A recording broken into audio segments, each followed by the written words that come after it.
Дом-музей Бориса Галаева в Южной Осетии, Культурно-патриотический фонд Свердловской области, Центр содействия организовали на Урале первую югостинскую выставку. Экспозиция «Кавказ-Урал. Связующие нити» посвящена 80-летию исторической премьеры музыкальной драмы «Нарты Батрац» Бориса Галаева. Министерство культуры нас поддержало.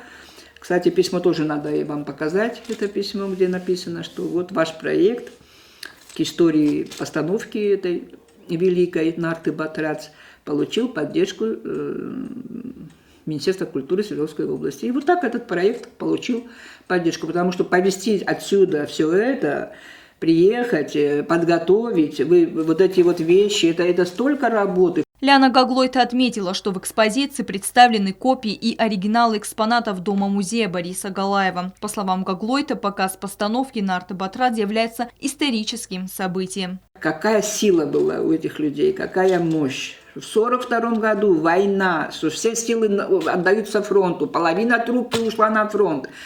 Денег, сами понимаете, что все для фронта. У нас квитанции лежат, сколько денег отправлялось лично Галаевым и еще от театра. И тем не менее, они вот замахиваются сделать такой... Вы понимаете, что опера – это самое дорогое искусство. Это очень дорогое искусство. Это симбиоз всех искусств. Там должно быть показана и оркестровая, значит, мощь, и артистическая драматургия. Да? Сама основа текста должна быть очень такая грамотная. В общем,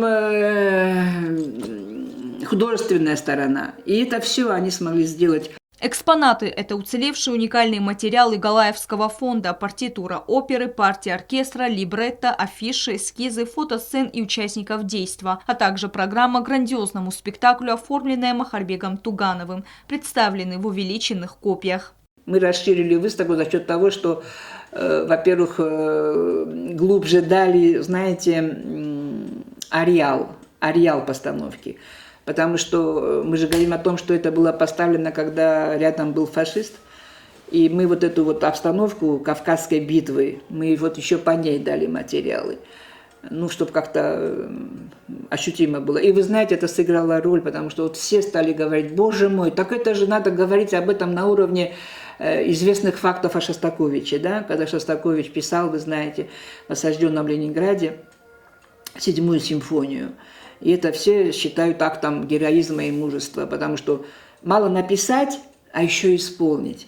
И здесь то же самое мы видим. Вот если бы он только написал, Галаев, вот эту потрясающую музыку, потрясающему тексту. Уральские музыканты вместе с учащимися музыкального колледжа дали в пределах выставки концерт, посвященный выдающемуся осетинскому композитору. Было вот открытие выставки, отдельно были обсуждения и отдельно полноценный академический концерт. И вот на этом концерте пели, во-первых, такие академические были представлены силы.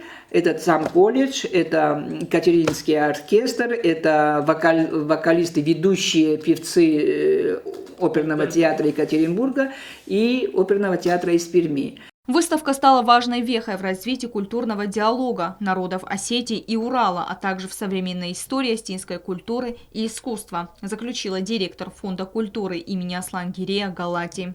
Стелла Бязарова, Альдина Чехоева, Вера Цхавревова. Информационный выпуск сегодня.